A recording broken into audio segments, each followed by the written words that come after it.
Hello everyone, good morning students. आराम्स online classes में आपका स्वागत है। तो हम पढ़ रहे थे अपनी साइंस की जो बुक थी, उसके अकॉर्डिंग अपना लेसन नंबर चल रहा था 8, cell structure and functions. Cell it means कोशिका।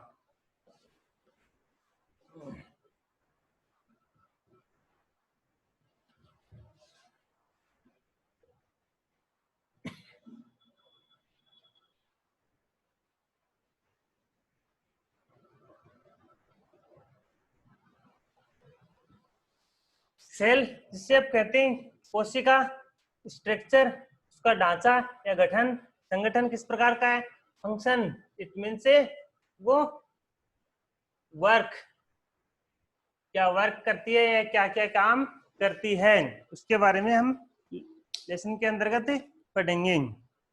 तो निकाल लेते हैं हम बुक। लेसन नंबर आपका चल रहा था 8। You have already learned that things around us are either living or non-living. You have learned कि आप जानते हो, आप पढ़ चुके हो पहले से कि अपने जो आसपास के अराउंड थिंग्स, चारों तरफ की जो वस्तुएं हैं वो आइदर लिविंग और नॉन लिविंग, की जीवित भी है और निर्जीव वस्तुएं भी रहती हैं। फर्दर यू में recall that all living organism carries out certain basic functions. ये आपको पता है कि यू में recall that is all living organism, की सभी जो लिविंग ऑर्गेनिजम्स रहते हैं, जो जीवित सेल्स या जो कोशिकाएं हैं, वो क्या रहती हैं कि अपना एक बेसिक फंक्शंस करती हैं, जो सामान्य सा एक कार्य करती हैं। यू लिस्टेड दीज फंक्शंस, क्या आप उनको एक लिस्ट में लिख सकते हो या कौन कौन से कार्य वो करती हैं। डिफरेंट सेट्स ऑफ ऑर्गन से perform the various functions you have listed, कि जो डिफरेंट सेट ऑफ ऑर्गन्स की अलग अलग ऑर्गन्स के अलग अलग अंगों के जो अंग जो सेट हैं वो परफॉर्म द वेरियस फंक्शन, की वो अलग अलग कार्य करते हैं। लिस्टेड इन दिस चैप्टर, इस चैप्टर के अंतर्गत हम क्या पढ़ेंगे। You shall learn about the basic structure and unit of organ, कि आप ऑर्गन से कहते हैं अंग।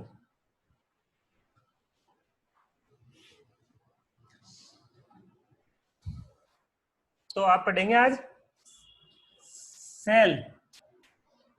इन this chapter we learn about cell. Cell, what is cell and how this works, कि सेल क्या होती है और ये किस प्रकार से कार्य करती है। तो we should learn about the basic structure unit of an organs which is the cell, कि हम सेल के बारे में आज इस चैप्टर के अंतर्गत पढ़ेंगे कि सेल क्या होती है, कि सबसे जो छोटी का शरीर की जो स्मॉलेस्ट यूनिट है वो सेल कहलाती है। सेल्स में बी कंपेयर्ड टू ब्रिक्स, जैसे आप एक ब्रिक्स ईंट होती है, ईंट से आप सेल की कंपैरिजन कर सकते हैं। किसके साथ करेंगे, ब्रिक्स। ब्रिक्स के साथ आप कंपैरिजन कर सकते हैं। और आपको पता है कि ब्रिक्स ईंट होती है, इस ईंटों से आप क्या कर सकते हैं, बहुत सारी ईंट होती हैं, उन ईंटों से आप क्या कर सकते हैं, अपने भवन का निर्माण कर सकते हैं। कर सकते हैं ना।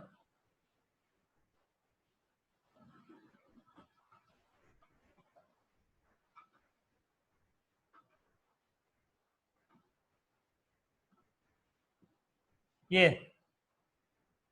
इस प्रकार ये ईंट से बहुत सी ईंट उनको एक साथ रख दिए गए हैं।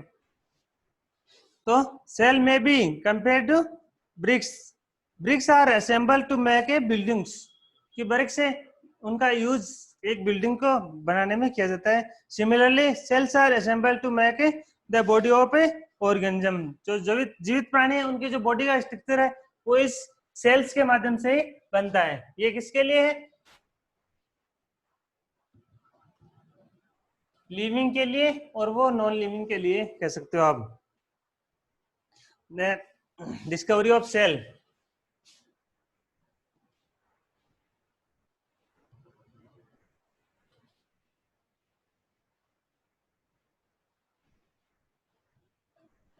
डिस्कवरी, खोज।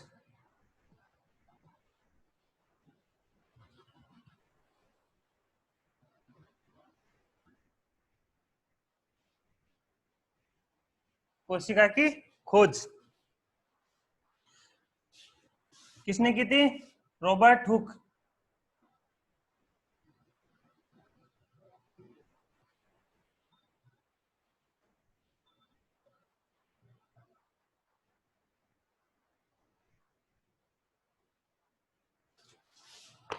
कोशिका की खोज किसने की थी? Who discovered cells? Robert Hooke discovered the cells in 1665 की 1665 के अंतर्गत इसकी खोज की गई थी। कि Robert Hooke in 1665 observers slice of cork under a simple magnified device. Magnified device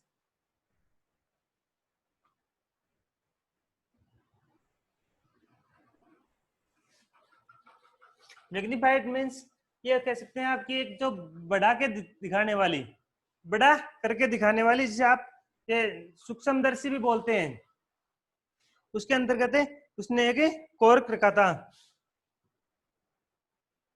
एक छोटा सा टुकड़ा उसने रखा था। Cork is a part of the bark of the tree. और किसका था?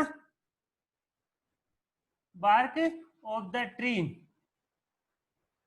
एक पेड़ की जो छाल थी। क्या थी?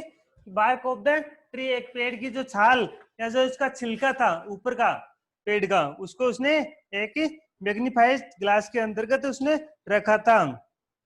He took them slice of cork and observed them under a microscope. उसके बाद में उसने एक माइक्रोस्कोप के अंतर्गत रखा।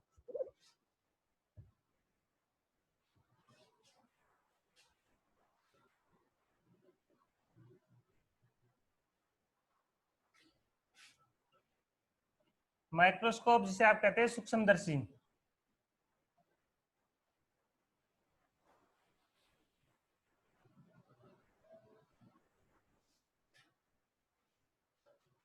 सूक्ष्मदर्शी तो उसने observe them under a microscope. He noticed partitions, boxes और compartment in the rock slice. किस रॉक स्लाइस के अंतर्गत उसने कुछ कंपार्टमेंट्स या जो उसके छोटे छोटे हिस्से उसने देखे। वो भी किस प्रकार से कि फिगर 8.1 में दिया गया है। अगर आपके पास बुक है तो आप यहाँ इसमें देख सकते हो कि इस चित्र में किस प्रकार की स्ट्रक्चर इसमें बनी हुई है। तो ये स्ट्रक्चर इस प्रकार से बनी हुई है इसमें, और उसमें जैसे जाली जैसी संरचना आपको इसमें दिखाई दे रही है ऐसी। तो आपकी जाली है, या जैसे वो आपका ब्रिक्स बने हुए ईंट, जिससे आप मकान देखते हैं ना बाहर से कि किस प्रकार से दिखाई देता है। तो इस प्रकार के इसमें स्ट्रक्चर बनता है। तो this boxes appeared like a Honey box, ये हनी कॉम की जो आपके हनी मतलब मधुमक्खी का जो छत्ता होता है, उसके अंदर जैसे जैसे छेद रहते हैं ना, आपको देखे होंगे, या जैसे अपने घर के आसपास जो भी जो पीले पीले रहते हैं ना, जैसे आप बोलते हो, जो भी आप अपनी लैंग्वेज में बोलते हैं, उसके जो घर रहता है वो उसके अंदर आप देखते होंगे कि छेद छोटे छोटे रहते हैं, होल से रहते हैं।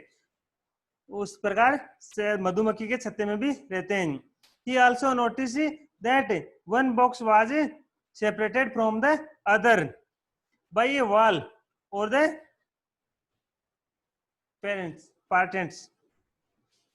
partition कि उनके एक एक होल के दूसरे होल के बीच में पार्टीशन किया हुआ है। अलग अलग थे होल, सभी एक साथ कंबाइंड में पूरा होल नहीं होता है, उसमें अलग अलग जैसे उसमें पार्टीशन बने हुए थे।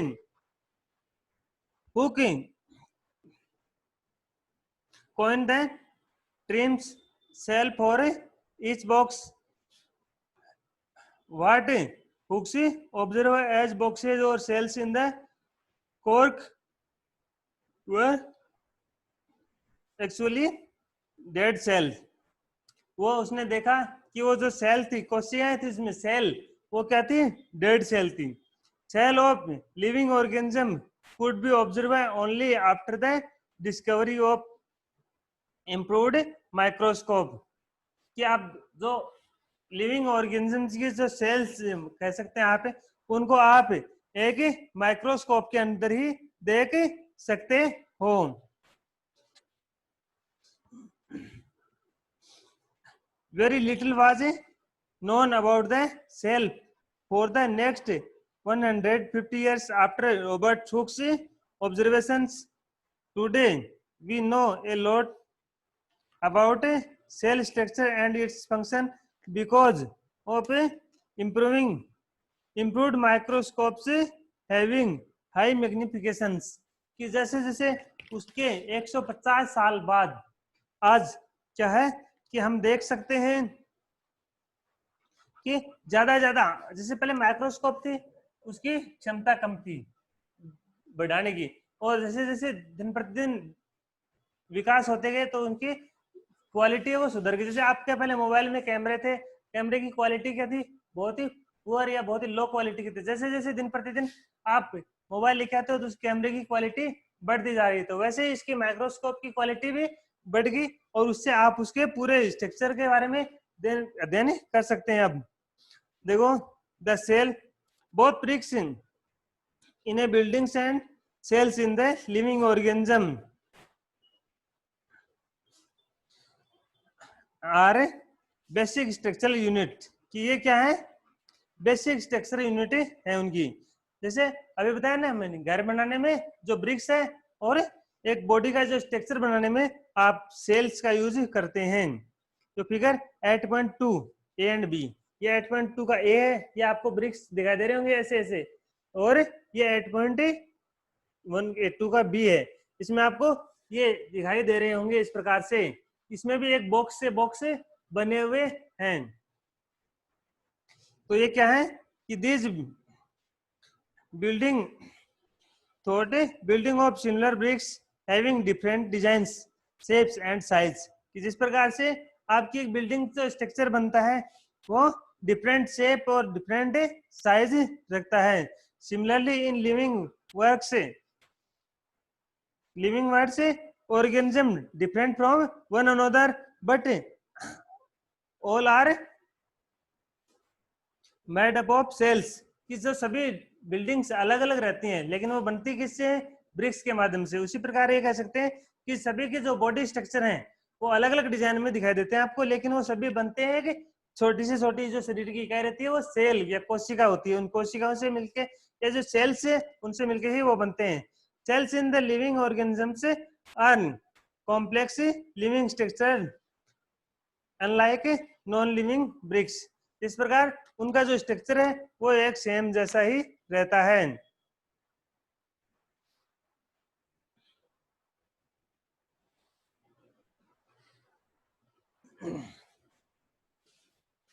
देखो आगे एक क्वेश्चन कर रहे हैं कि a hen's egg can be seen easily. कि एक हैंस का एग, मुर्गी का जो अंडा है उसको आप इजिली देख सकते हैं, रिकॉग्नाइज कर सकते हैं, आसानी से पहचान सकते हैं. इट इज ए सेल और ए ग्रुप ऑफ सेल्स. या एक सेल है या एक ग्रुप ऑफ सेल है, कि बहुत सी सेल्स की कोशिकाओं का एक ग्रुप है, कोशिकाओं का समूह है, या फिर आपकी ये जो अंडा है वो एक सेल है. तो इसका आंसर ये रहेगा कि the egg of a hens represent a single cell and is a big enough to be seen by the unaided eyes. कि एक अंडा है वो एक सिंगल सेल कहलाता है. क्या एक सिंगल सेल है और उसको आप किसी नग्न आंखों से देख सकते हैं, किसी बिना सूक्ष्मदर्शी की सहायता से आप इसको देख सकते हैं.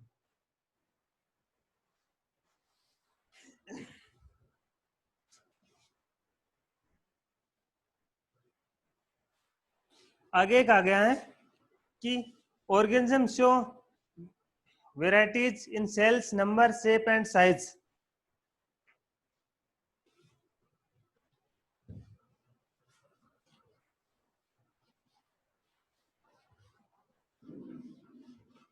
कि इनकी जो नंबर है, साइज है और शेप वो किस किस प्रकार से रहती है।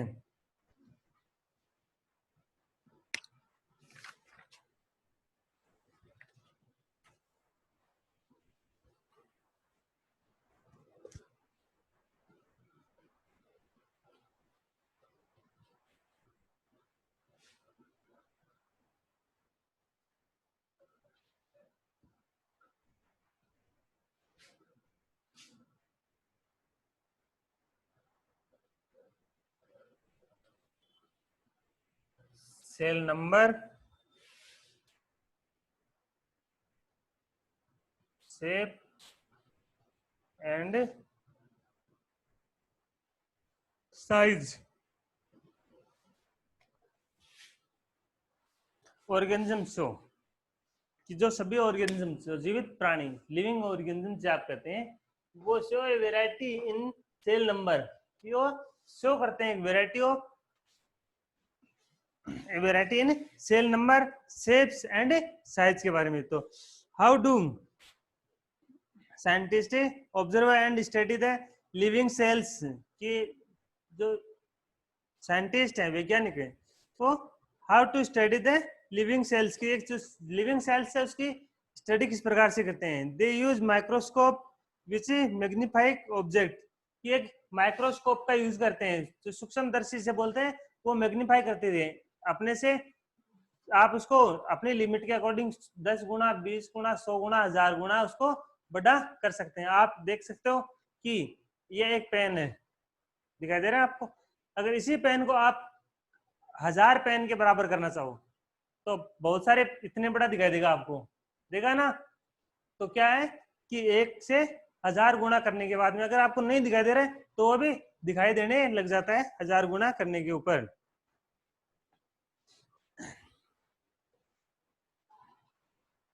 स्टेन्स आर यूज, जो डाइज बोलते हैं, are use to colour parts of the cells to study the structure of cell. There are millions of living organism, क्या आप देखते हो कि हजारों की संख्या में, लाखों की संख्या में जो लिविंग ऑर्गेनिज्म है, they are of different shape and size, कि उनकी सभी की साइज और शेप है वो डिफरेंट डिफरेंट रहती है, अलग अलग रहती है। Their organs also vary in shape, size and numbers of cells, कि जो उनके ऑर्गन्स हैं, वो उनके अंग हैं, वो भी क्या है, डिफरेंट शेप में, डिफरेंट साइज में रहते हैं। तो latest study about some of them. Number of cell, सबसे पहले बात करेंगे नंबर ऑफ सेल।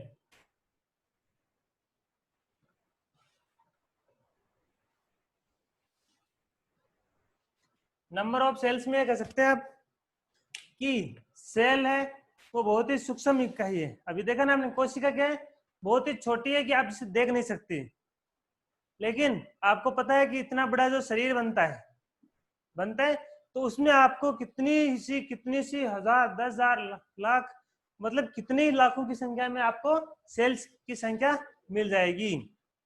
करोड़ों के, अरबों खरबों की संख्या में आपको एक बॉडी स्ट्रक्चर के अंतर्गत सेल्स मिलती हैं, कोशिकाएं मिलती हैं। Can you guess the number of cells in a tall trees और in a huge animals like the elephant, क्या आप कह सकते हो कि एक बड़े पेड़ में कितनी सेल्स हो सकती हैं? क्या आप कह सकते हो कि एक जो बड़े एनिमल्स, जैसे आप एलिफेंट का नाम लेते हो कि सबसे बड़ा एनिमल्स आप एलिफेंट है, तो एलिफेंट में कितने सेल्स होती हैं? तो the number runs into billion and trillion, मतलब अरबों खरबों की संख्या में इनकी संख्या जाती है। Human body has trillions of cells which vary in shapes and size, कि खरबों की संख्या में इसमें सेल्स पाई जाती हैं एक ह्यूमन बॉडी के अंतर्गत, which is vary in shapes and size, वो भी क्या है, अलग अलग शेप में और अलग अलग साइज में रहती हैं। Different group of cells perform a variety of function, कि जो अलग अलग सेल्स है उनका अलग अलग फंक्शंस होते हैं। ए बिलियन इज ए 1000 मिलियन, कि ये जो बिलियन है वो 10 लाख अरब के बराबर होता है। ए ट्रिलियन इज ए 1000 बिलियन। एक ट्रिलियन है वो एक हजार थाउजेंड बिलियन के बराबर होता है। आगे कह रहे हैं कि organism made of more than one cells are called multi cellular. क्या कहते हैं? Multi cellular.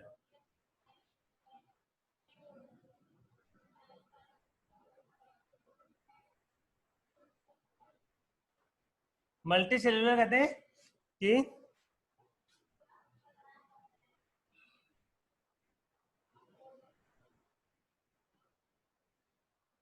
मोर देन वन सेल, कि एक सेल से ज्यादा होगी उसको आप कह सकते हैं मल्टी सेल्यूलर, या हिंदी में आप इसको कहोगे बहुकोशिकीय।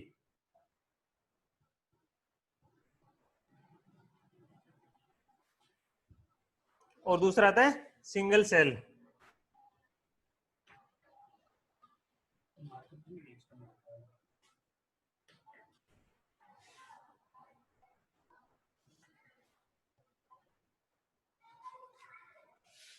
तो आपने देखा कि यहाँ पे मल्टी सेलुलर जिसे कैसे कहते हैं? मोर देन वन सेल, एक सेल से ज्यादा होती है उसको आप क्या कह सकते हो? बहुकोशिकीय। और single cell it means one cell, एक ही सेल रहती है। जैसे अभी देखा आपने एक जो अंडा है वो एक सिंगल सेलुलर कहलाता है। मल्टी मीन्स मेनी और सेलुलर में सेल। मल्टी बहुत से जो सेल्स होती है उसके ऑर्गेनिज्म को मल्टी सेलुलर कहते हैं। The number of cells begins less in similar organism does not in any way affect the functioning of the organism, कि वो उनके जो फंक्शनिंग है उनके कार्य है उनके ऊपर डिपेंड करता है। You will be surprise to know that the an organism which billion of cells beginning life as a single cell which is a fertile eggs, जो आप देखते हो कि जो फर्टिल एग होता है वो एक सिंगल सेल के अंतर्गत आता है। The fertile egg cells multiples and the number of cells increase as development proceed, कि जो उनका डेवलपमेंट होता है उसके बाद में तो वो मल्टी सेलुलर बन जाते हैं। Look at figure 8.3 A and B, both organism are made up of a single cell. The single cell organism are called unicellular। जिसे आप मल्टीसेलुलर और यूनिसेलुलर, सिंगल सेल को क्या कह सकते हैं? यूनिसेलुलर भी कह सकते हैं। यूनि का मतलब होता है वन, और यूनि का मतलब वन और सेलुलर का मतलब सेल। एक कोशिकीय या एक कोशिका इसमें पाई जाती है, जिसमें आप देखते हो कि सिंगल सेल किसमें है? ये एक तो ये आपका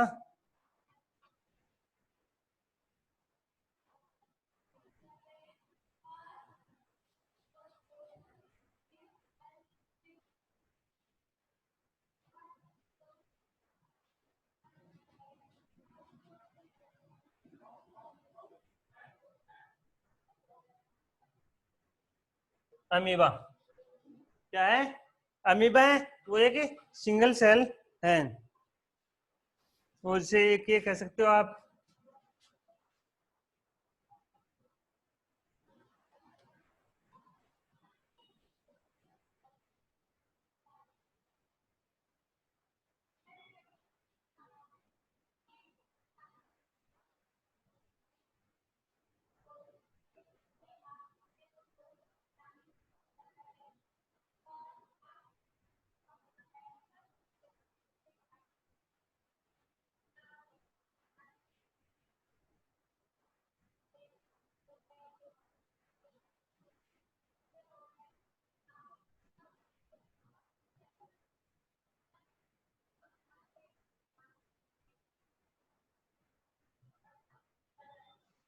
पैरामीशियम। तो ये पैरामीशियम और जो अमीबा है बोथ आर सिंगल सेल या सिंगल सेलुलर कहलाते हैं।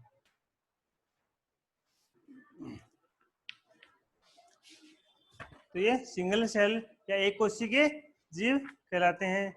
Organism, a single celled organism perform all the necessary functions them multicellular organism perform, कि वो सिंगल सेल वाले जानवर हैं, वो भी मल्टी सेलुलर जानवर की तरह ही अपने कार्य करते हैं। A single cell organism like amoeba